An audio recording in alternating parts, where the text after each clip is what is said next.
Hello everyone, my name is Geeta and welcome to my YouTube channel. तो जो chapter हम पढ़ रहे थे उसका नाम था system of particle and rotational motion.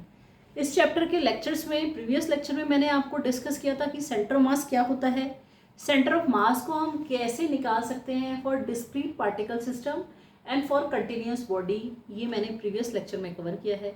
साथ साथ ही मैंने ये बताया था कि आपको अगर किसी भी सिस्टम पर एक्सटर्नल फोर्स जीरो है तो हम कंजर्वेशन ऑफ लीनियर मोमेंटम का कॉन्सेप्ट लगा सकते हैं, यानी p initial is equals to p final. इसमें आगे बढ़ते हुए हमने कुछ ऐसे सिस्टम पढ़े थे जिसमें कंजर्वेशन ऑफ लीनियर मोमेंटम लगाया जा सकता है, क्योंकि कोई भी एक्सटर्नल फोर्स काम नहीं करता। वो कौन कौन से सिस्टम थे?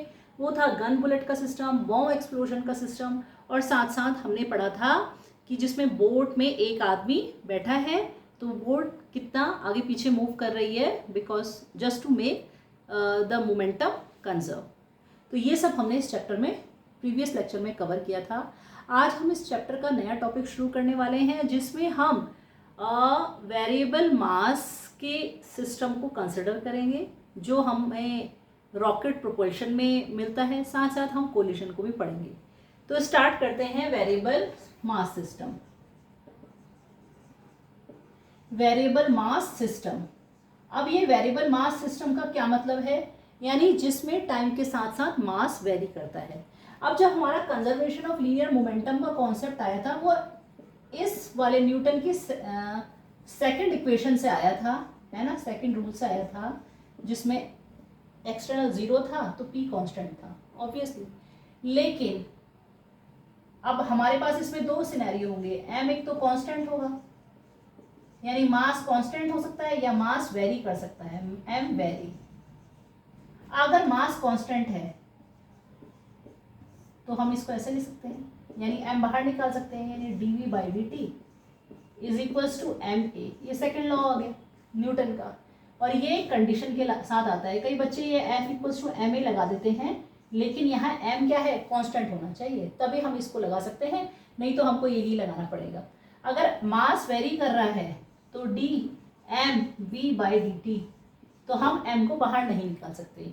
इस केस में एक वेलोसिटी होती है जिसे बोलते हैं रिलेटिव वेलोसिटी, उसको हम बाहर निकाल के मास को टाइम के साथ साथ चेंज करते हैं। यानी ये इस टाइप से जो चीज़ें होती हैं वो रॉकेट प्रोपल्शन में होती हैं, जिसमें फ्यूल भरा जाता है। जैसे जैसे फ्यूल कंज्यूम होता जाता है उसका मास, यानी उसका मास टाइम के साथ साथ चेंज होता जाता है उस रॉकेट का। तो उस टाइप की प्रॉब्लम्स में हम वेरिएबल मास सिस्टम लगाते हैं। अब देखो रॉकेट में क्या होता है, रॉकेट का फंक्शनिंग किस पे बेस है? न्यूटन के थर्ड लॉ पे बेस है, यानी for every action there is equal and opposite reaction. इसके पीछे बहुत ही फोर्स से जेट के रूप में गैसेस बाहर आती हैं और वो अपथ्रस्ट देती हैं एक रॉकेट को आगे की डायरेक्शन में। अब सपोज ये रॉकेट आगे की डायरेक्शन में ए एक्सेलरेशन से जा रहा है, तो रॉकेट पे हम अगर फ्री बॉडी डायग्राम बनाएं तो उस पर टोटल कितने फोर्सेस लग रहे हैं? ऑब्वियसली इसका एक मास mg डाउनवर्ड डायरेक्शन में लगेगा, एक अपथ्रस्ट, क्योंकि ये नीचे की तरफ गैसेस बहुत ही प्रेशर के साथ आ रही हैं फ्यूल के कंजप्शन की वजह से, तो एक ऊपर की तरफ भी फोर्स लगेगा, जिस फोर्स को हम दिखा सकते हैं v relative D M by D t, जहाँ v रिलेटिव वेलोसिटी है।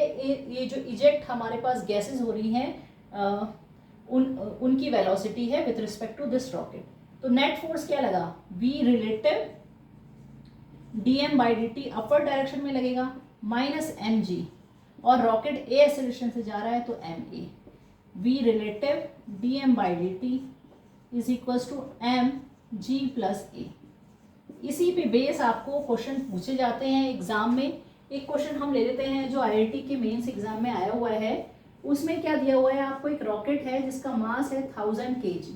कितना है? 1000 kg है, और ये रॉकेट 20 मीटर पर सेकेंड स्क्वायर के एक्सेलरेशन से ऊपर जा रहा है, और ये इजेक्टेड जो गैसेस हैं इनकी velocity with respect to rocket है 500 मीटर पर सेकेंड। तो पूछा है कि फ्यूल का कंजप्शन किस रेट से होगा? डीएम बाई डी टी एक फ्यूल का कंजप्शन ही होता है, क्योंकि मास टाइम के साथ साथ घट रहा है, तो मास रॉकेट का थोड़ा ना घट रहा है, मास उसमें रखे हुए फ्यूल का घट रहा है, क्योंकि वो जल रहा है, फ्यूल वो बर्न हो रहा है, और बर्न की वजह से डाउनवर्ड इजेक्ट कर रहा है गैसेस को, और वही उसको जो गैसेस हैं उनका अप थ्रस्ट ऊपर लग रहा है as per the Newton's third law of action and reaction. तो यही आपका सिंपल कॉन्सेप्ट यही लगा लेंगे। तो वी रिलेटिव क्या आ जाएगा, dm by D T is equals to M G plus A लगा सकते हैं इजीली। तो आपको dm बाई डी टी निकालना है, ये 500 है, dm by D T is equals to ये 1000 है, g हमारे पास 10 है, ये 20 है, 500 2 1000 यानी ये 60 आ जाएगा, 2 इंटू 30 तो 60 क्या आ जाएगा, dm बाई डी टी की वैल्यू क्या आ जाएगी 60, और 60 क्या होगा kg पर सेकेंड, यानी इतना फ्यूल यानी 60 kg फ्यूल एक सेकेंड में बर्न होता है यानी कंज्यूम हो जाता है। तो फ्यूल का कंजप्शन किस रेट से हो रहा है वो हमें बताना था, वो इजीली निकल सकता है। तो ये वेरिएबल मास सिस्टम में जब हमारा मास कांस्टेंट होता है तो ये ध्यान रखें तभी ये जो F equals to m a आती है उस कंडीशन के साथ आती है।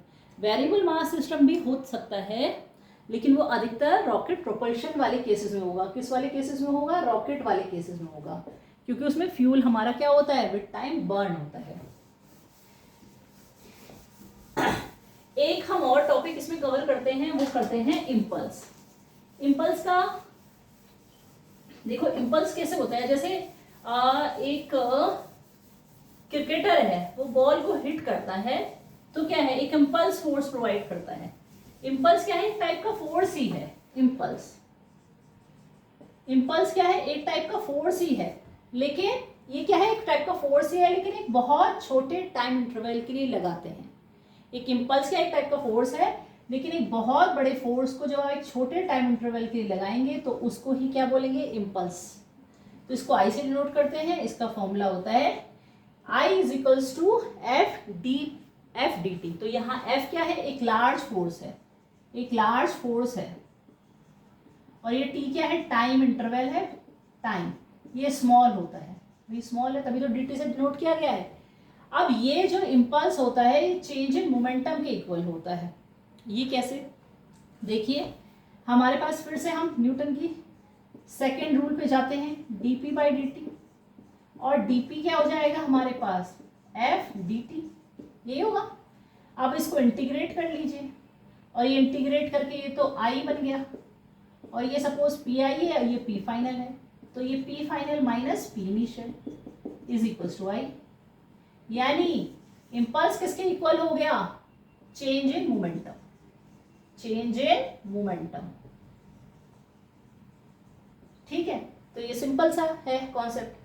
अब अगर हमें फोर्स और टाइम के बीच में ग्राफ गिवन है, यानी और इस तरह का है कि भाई बहुत बड़ा फोर्स एक बहुत छोटे टाइम के लिए लग रहा है, तो फिर आपको इम्पल्स पूछ लिया जाता है, तो ये क्या हो जाएगा, फोर्स टाइम के बीच के ग्राफ का एरिया आ जाएगा, उससे ही इम्पल्स निकाल सकते हैं। ये तो हमने motion in a straight line के चैप्टर में भी किया था कि जब वेलोसिटी टाइम का दिया होता है तो हम कैसे स्पीड निकाल सकते हैं, सॉरी डिस्टेंस ट्रैवल निकाल सकते हैं। तो सेम यही है कि फोर्स और टाइम गिवन है तो आप इम्पल्स निकाल सकते हैं, और अगर आप इम्पल्स निकाल सकते हैं तो चेंज इन मोमेंटम निकाल सकते हैं।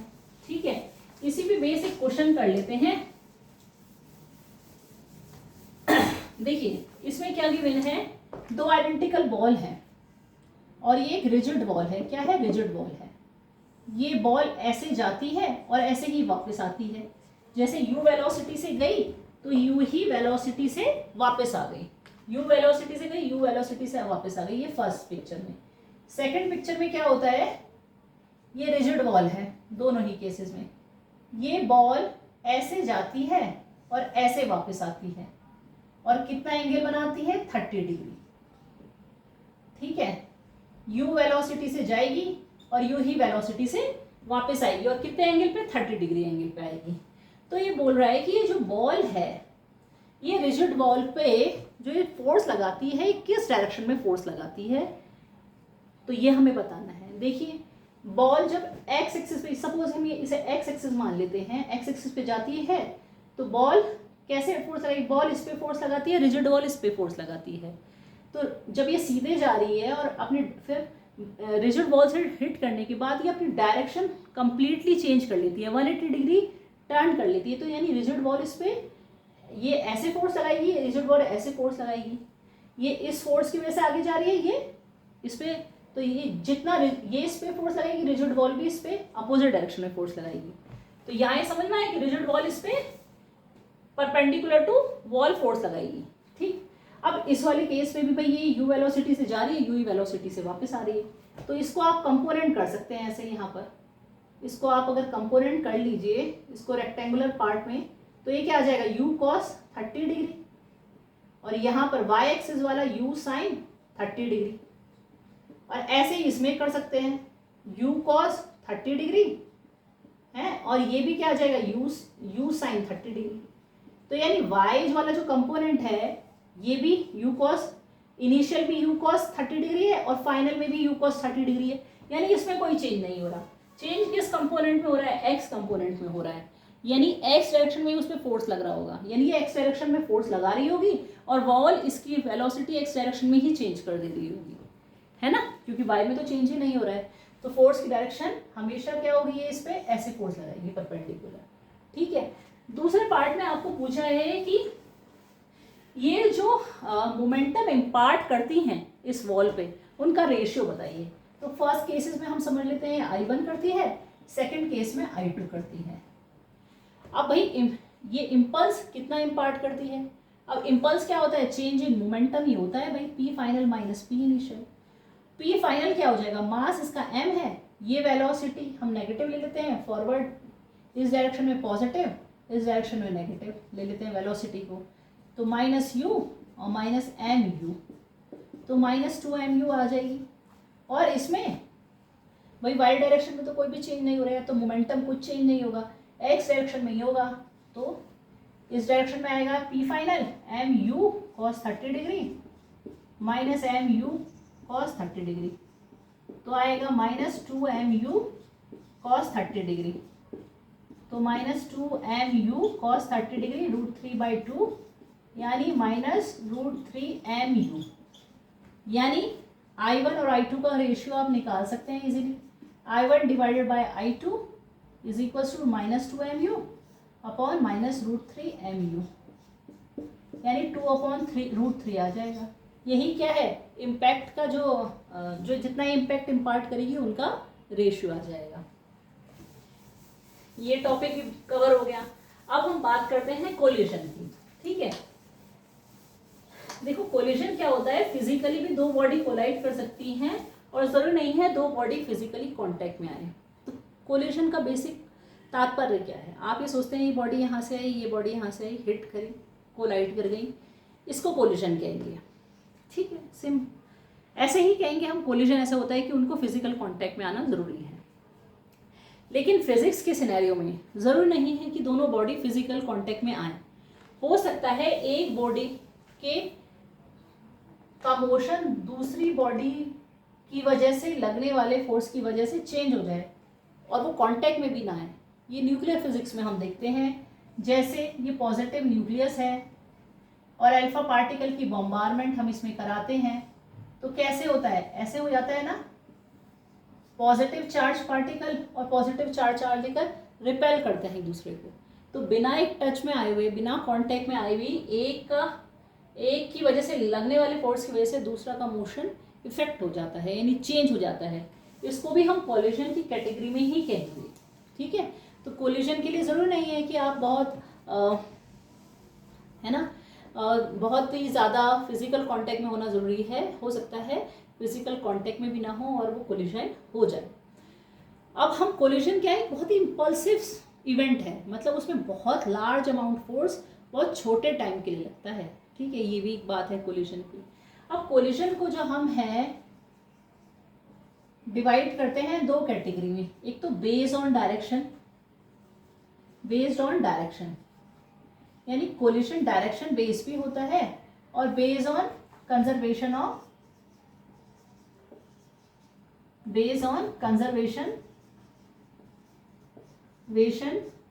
Of kinetic energy. डायरेक्शन का बेस मतलब क्या है कि कोलिजन हेड ऑन भी हो सकता है और ऑब्लिक भी हो सकता है। हेड ऑन मीन्स क्या होगा, ये आया, इनका वेलोसिटी एक ही लाइन में हो, यू कोलाइड कर गए, ये आया और ये ऐसे गया है, तो ये भी हेड ऑन, एक ही डायरेक्शन में है ना, तो इसको हेड ऑन बोलेंगे। ऑब्लिक्यू कोलिशन क्या है, इनकी वेलोसिटी डिफरेंट डायरेक्शन में है ना, ये ऐसे है ये ऐसे है, तो इसको क्या बोलेंगे, ऑब्लिक्यू कोलिशन। ऑब्लिक्यू कोलिशन ही हमारा 2 डायमेंशनल कोलिशन होता है, 2 डायमेंशन में होता है, यानी वेलोसिटी चेंज एक्स में भी होगी और वाई में भी हम मोमेंटम अलग अलग लेते हैं, है ना। तो कोलिशन 2 डायमेंशन का कोलिशन ही ऑब्लिक्यू कोलिशन कहलाता है।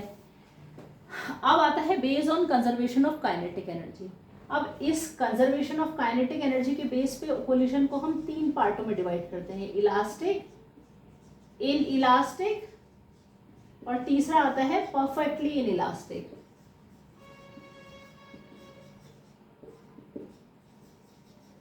अब इलास्टिक कोलिशन क्या होता है, जिसमें इनिशियल काइनेटिक एनर्जी और फाइनल काइनेटिक एनर्जी सेम हो, यानी काइनेटिक एनर्जी का कंजर्वेशन हो जाए, चेंज नहीं हो, जीरो हो जाए, इनिशियल और फाइनल का डिफरेंस करेंगे तो जीरो।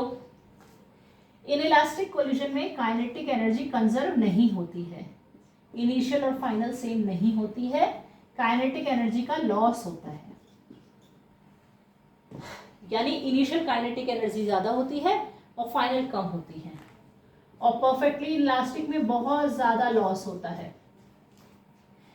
अब देखिए कोलिशन चाहे हमारे पास हेड ऑन हो, ऑब्लिक्यू हो, इलास्टिक हो, इनइलास्टिक हो या परफेक्टली इलास्टिक हो, किसी भी टाइप का कोलिशन हो उसमें मोमेंटम कंजर्व होगा। ये एक बहुत बेसिक कॉन्सेप्ट है, यानी इनिशियल और फाइनल मोमेंटम सेम होगा, ठीक है। अब किस कोलिशन को हम इलास्टिक कहेंगे, जो न्यूक्लियर फिजिक्स में या न्यूक्लियस में जो कोलिशन होते हैं वो अधिकतर इलास्टिक कोलिशन होते हैं। इलास्टिक कोलिशन डेली लाइफ के कोलिशन, और परफेक्टली इलास्टिक कोलिशन में क्या होता है, जो 2 बॉडी कोलाइड करती हैं, after collision they stick together and move with the same velocity, इसको inelastic collision, perfectly inelastic collision हम कहते हैं। इलास्टिक कोलिशन में कंजर्वेटिव फोर्स होते हैं सिर्फ, अगर फोर्स कंजर्वेटिव है तो यानी क्या है, मैकेनिकल एनर्जी कंजर्व होती है, ठीक है। और इलास्टिक कोलिशन में नॉन कंजर्वेटिव फोर्स होते हैं। तो आपका जो मैकेनिकल एनर्जी वो कंजर्व नहीं होती है, दोनों ही केसेस में आपका टोटल एनर्जी हमारे पास कंजर्व होती है, ठीक है। तो बेसिकली क्या है, इलास्टिक कोलिशन में, किसी भी टाइप के कोलिशन में आप ये देखेंगे कि आपका मोमेंटम कंजर्व है, ये बेसिक चीजें हैं, ठीक है। किसी भी टाइप का जो कोलिशन होगा उसमें आपका क्या होगा, मोमेंटम कंजर्व होगा, कोई भी कोलिशन होगा। अब आता है कोफिशिएंट ऑफ रिस्टिट्यूशन, ठीक है, इसको हम पढ़ते हैं, यही बता देती हूं, कोफिशिएंट ऑफ रिस्टिट्यूशन,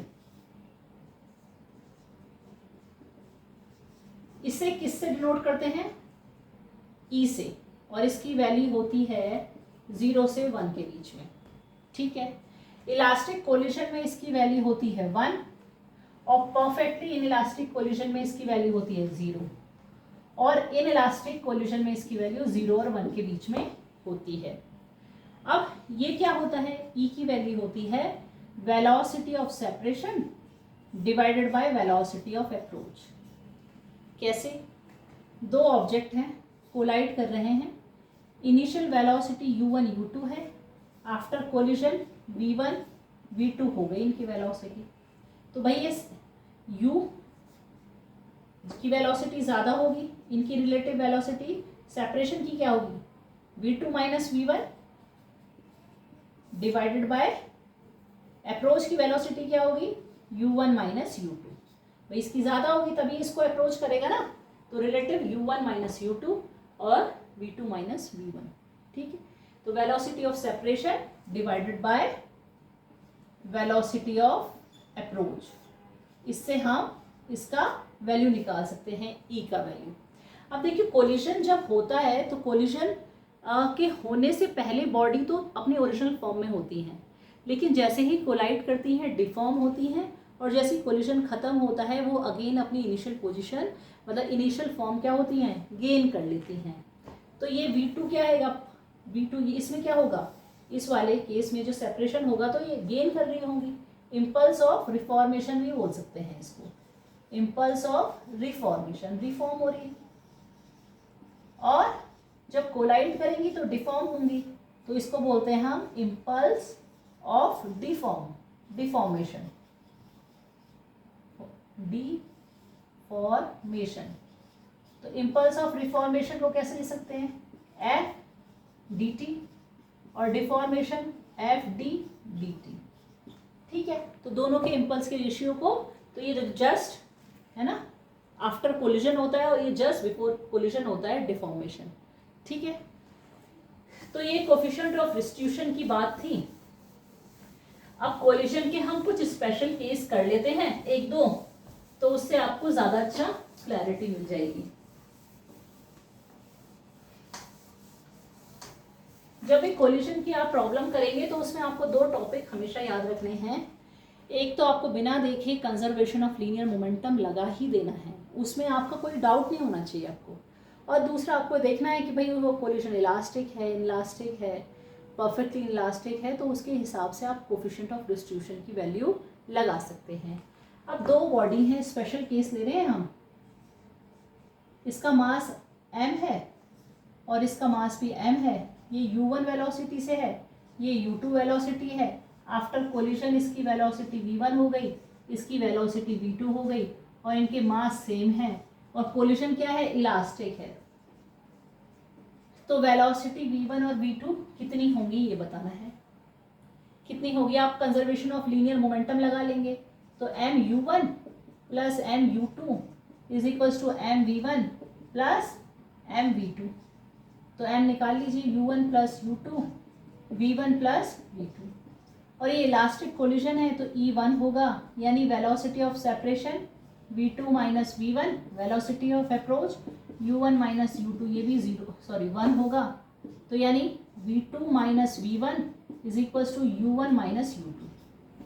अब इन दोनों को ऐड कर दीजिए, इसको ऐसे लिख लीजिए, क्या आएगा, इसको लिख लीजिए u1 minus u2 is equals to v2 minus v1, ये लिख सकते हैं। इन दोनों को ऐड कर दीजिए, फर्स्ट और सेकंड को। जब आप ऐड कर देंगे तो 2u1 is equals to 2v2, यानी v2 कितना आ गया, u1 के इक्वल, और v1 कितना आ गया, u2 के इक्वल। तो सिंपली अगर इलास्टिक कोलिजन हो रहा है और दोनों ऑब्जेक्ट के मास इक्वल हैं तो सिंपली अपनी वेलोसिटी चेंज कर लेती हैं, यानी ये हो जाएगी u2 के इक्वल और ये हो जाएगी u1 के इक्वल। इसका एक एग्जाम्पल एनसीईआरटी में गिवन है, इसमें 3 बॉल्स गिवन हैं, तीनों इक्वल मास की हैं, A, B, C, और ये इसको हमने इनिशियल v वेलोसिटी दे दी। तो क्या कंडीशन होगी वो हमें पूछा गया है कि आफ्टर सम टाइम b की वेलोसिटी क्या होगी, c की क्या होगी। सबसे पहले ये a बॉल b बॉल से कोलाइड करेंगी, इन दोनों के मास सेम है और ये कोलिजन क्या है, इलास्टिक है। ठीक है, तो इलास्टिक कोलिजन है तो सिंपली अपनी वेलोसिटी एक्सचेंज कर लेंगे, यानी इसकी v है, इसकी 0 है, तो इसकी 0 हो जाएगी, इसकी v हो जाएगी आफ्टर कोलिजन, है ना। ये a क्या हो जाएगा, रेस्ट पे आ जाएगा, और b किससे मूव करेगा, v से। सिंपली वेलोसिटी तो एक्सचेंज करी उन्होंने, और c हमारे पास रेस्ट में ही है ना, c हमारे पास रेस्ट में ही है। तो ये c से कोलाइड, यानी ये इसकी वेलोसिटी कितनी होगी, 0, और इसकी v, और ये क्या है, 0 है। तो ये c बॉल से जब कोलाइड करेगी, ये v से जा रही है, ये 0 है, और कोलिजन इलास्टिक है, तो ये फिर से एक्सचेंज कर लेंगे। तो तीसरे केस में हो जाएगा, ये भी 0 हो जाएगी, a की, b की भी 0 हो जाएगी, और c बॉल चलेगी v वेलोसिटी से। तो ये इलास्टिक कोलिजन का ही तो एग्जाम्पल है। तो इस तरह से ये स्पेशल केस है, सिंपल। मैंने इसमें कुछ नहीं लगाया, सिर्फ आपको लीनियर मोमेंटम कंजर्व किया है और साथ साथ कोलिजन इलास्टिक है, तो हमने क्या किया है, ई की वैल्यू रखी है। अब देखो परफेक्टली इन इलास्टिक कोलिजन के केस में ई 0 हो जाता है, यानी v2 minus v1 upon u1 minus u2 0 हो जाता है। यानी क्या है, v2 और v1 इक्वल होते हैं, यानी दो ऑब्जेक्ट स्ट्रिक हो जाते हैं। ये u1 से जा रहा है, ये u2 से जा रहा है, इसका मास m1 है, m2 है। कोलिजन के बाद ये दोनों क्या हो जाएंगे, ये m1 m2 एक ही वेलोसिटी से जाएंगे, जिसको हमने बोल दिया v डैश। यही तो है परफेक्टली इनइलास्टिक कोलिजन में। तो हमें v डैश ही निकालनी है, तो कंजर्वेशन ऑफ लीनियर मोमेंटम लगा दो, m1 u1 m2 u2 m1 ये दोनों स्टिक हो गए तो एक ही बन गया, और v डैश आ गया m1 plus u1 plus m2 u2 upon m1 plus m2। आ गया कि नहीं आ गया? तो ये बहुत ही सिंपल तरीके से हमने सॉल्व किया है। ठीक है, ऐसे ही बहुत सारे क्वेश्चन पूछ ले जाते हैं। एक और स्पेशल केस मैं आपको बता देती हूँ। जैसे ये बॉल गिरी u वेलोसिटी से, है ना, और जस्ट आफ्टर कोलिजन मतलब ये बॉल से टकराई v हो गई, है ना, और कोलिजन हमारे इसकी वेलोसिटी v कितनी होगी, तो हमारे पास e क्या होता है, वेलोसिटी ऑफ सेपरेशन, इससे कितना सेपरेट हुई, वेलोसिटी ऑफ अप्रोच, यानी v कितना होगा, eu, v हो जाएगा eu वेलोसिटी से ये ऊपर चलेगी। अगर कोलिजन इलास्टिक है तो e की वैल्यू 1 हो जाएगी, यानी ये u वेलोसिटी से ही चलेगी ऊपर की तरफ, है ना। इसमें काइनेटिक एनर्जी तब हमारे पास कोई भी लॉस नहीं होगा। तो ऐसे ही बहुत सारे केसेस आप दिए जा सकते हैं, बहुत सारे टाइप से प्रॉब्लम्स पूछ ली जा सकती है, तो ऐसा कुछ घबराने की ज़रूरत नहीं है। ठीक है, तो ये तो हमने कोलिजन के स्पेशल केस पढ़े थे। अब देखिए हम कोलिजन का एक और, हमने ऑब्लिक्यू कोलिजन की बताई थी बात। ऑब्लिक्यू कोलिजन के बारे में मैंने बताया था, क्या होता है, 2 डायमेंशनल कोलिजन होता है, 2D कोलिजन है। ठीक है, इसमें क्या दिया हुआ है, जैसे ये बॉल है u1, ये दूसरी बॉल है u2, है ना, और आफ्टर कोलिजन ये v1 वेलोसिटी और ये v2 वेलोसिटी। अब इसमें आप कंजर्वेशन ऑफ लीनियर मोमेंटम तो लगा सकते हैं, है ना, लेकिन अगर आपको कोफिशिएंट ऑफ डिस्ट्रीब्यूशन लगाना है तो आप कैसे लगाएंगे? तो इसके लिए सिर्फ यही है कि इनको आपको इम्पैक्ट लाइन ढूंढनी है। ऐसे ही तो इम्पैक्ट करेंगे, कोलाइड ऐसे ही करेंगे। इसको कॉमन नॉर्मल भी बोलते हैं हम, क्या बोलते हैं, कॉमन नॉर्मल। इस कॉमन नॉर्मल को अगर आपने ढूंढ लिया तो इसी कॉमन नॉर्मल के अलोंग ही आपको ई लगाना है, हमेशा ध्यान रखिए। इस कॉमन नॉर्मल, ये कॉमन नॉर्मल है इनका। ठीक है, ये सपोज ये अल्फा है, ये सपोज बीटा है, ये थीटा है और ये फाई है। तो इस कॉमन नॉर्मल के अलोंग ही लगाना है आपको। तो यहाँ इस कॉमन नॉर्मल के अलोंग क्या आ जाएगा, है ना, वेलोसिटी ऑफ सेपरेशन और divided by velocity of approach. Separation की वेलोसिटी क्या होगी, इस नॉर्मल के अलोंग लगाइए v2, इसके अलोंग क्या आ जाएगा, v2 cos फाई, और इसमें क्या आ जाएगा, v1 cos थीटा।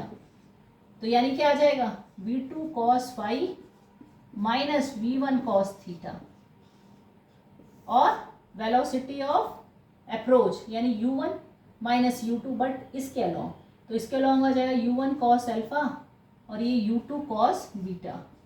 तो u1 cos alpha minus u2 cos beta. तो ये ई ऐसे लगाएंगे आप, कॉमन नॉर्मल के अलोंग इसको लगा लेंगे, तो इससे आपका कोफिशिएंट ऑफ डिस्ट्रीब्यूशन निकल जाएगा। ठीक है, कोई भी अलग बात नहीं है, सिंपल से आपको बस सोचना है कि कैसे करना है। ठीक, ये हमारा ओब्लिक्यू कोलिजन है।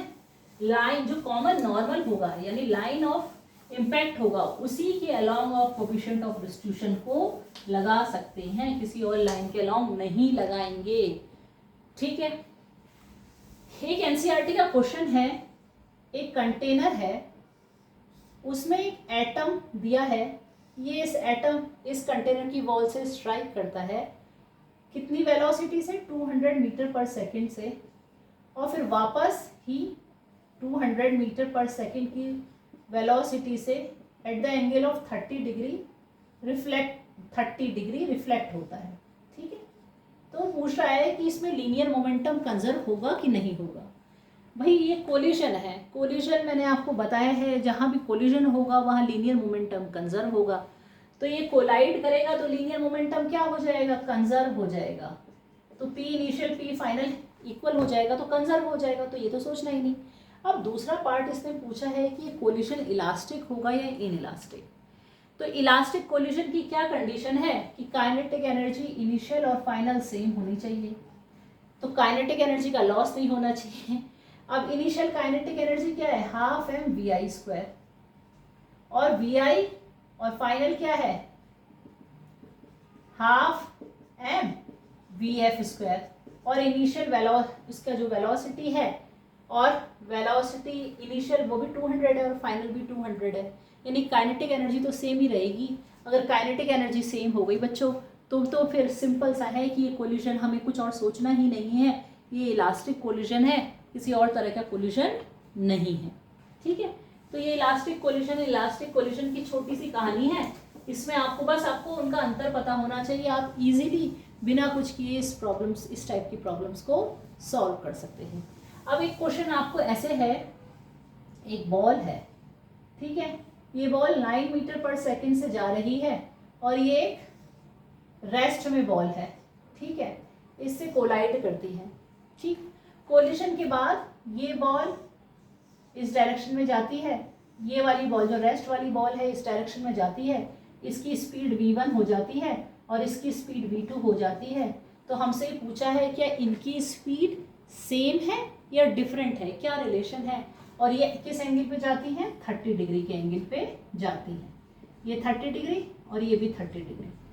तो बताइए ये क्या होगा, ये हो जाएगा v1 cos 30 डिग्री और ये हो जाएगा v1 sin 30 डिग्री।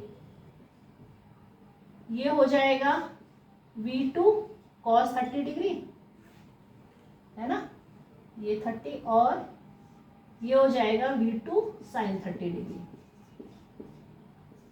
अब आप बताइए इसमें जो ऑब्लिक्यू कोलिजन का ही है, ऑब्लिक्यू डायरेक्शन में जा रही है, दो डायरेक्शन है, अगर डिफरेंट डायरेक्शन में जा रही है बॉल, उनकी लाइन एक वेलोसिटी डिफरेंट लाइन में है, तो मैंने आपको बताया था उसे ऑब्लिक्यू कोलिजन में आप कंसिडर करिए। और साथ साथ आप ये देख सकते हैं कि जो linear conservation of linear momentum लगाएंगे हम, कंजर्वेशन ऑफ लीनियर मोमेंटम वो तो वैलिड है, लेकिन वो एक्स में अलग लगाएंगे और वाई डायरेक्शन में अलग लगाएंगे। अब देखिए इसमें हम अगर हम एक्स डायरेक्शन में देखें, सपोज ये एक्स है और ये वाई डायरेक्शन है, तो एक्स डायरेक्शन में आप देखिए वेलोसिटी डिफरेंट है और वाई में, है ना, डिफरेंट है ना। तो हम पहले वाई डायरेक्शन में कंजर्वेशन ऑफ लीनियर मोमेंटम लगाना चाहते हैं, क्योंकि इस डायरेक्शन में वाई डायरेक्शन में जो इनिशियल, इसमें भी देखिए ये एक्स है और ये वाई है, वाई डायरेक्शन में तो बॉल का इनिशियल मूवमेंट है ही नहीं, तो इनिशियल जो मोमेंटम है वाई डायरेक्शन वो ज़ीरो है।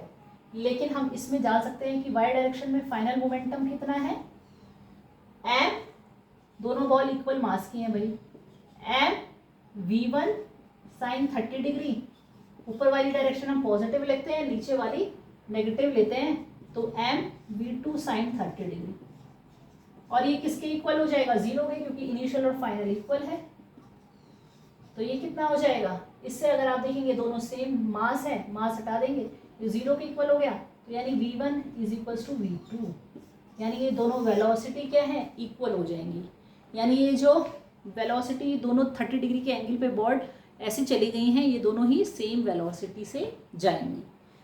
आई होप आपको कोलिजन का ये टॉपिक आया होगा समझ में।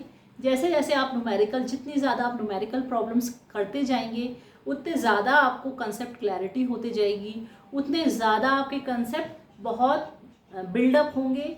तो आपको सबको मैं यही सजेस्ट करती हूँ कि ज़्यादा से ज़्यादा न्यूमेरिकल करिए, हर तरह के न्यूमेरिकल करिए। इस कोलिजन वाले चैप्टर से कॉम्पिटिटिव एग्जाम्स में बहुत क्वेश्चंस आते हैं। तो आज के लिए बस इतना ही। आई होप आपको आज का लेक्चर पसंद आया होगा। मिलते हैं कल के लेक्चर में एक नए टॉपिक के साथ। Thank you so much.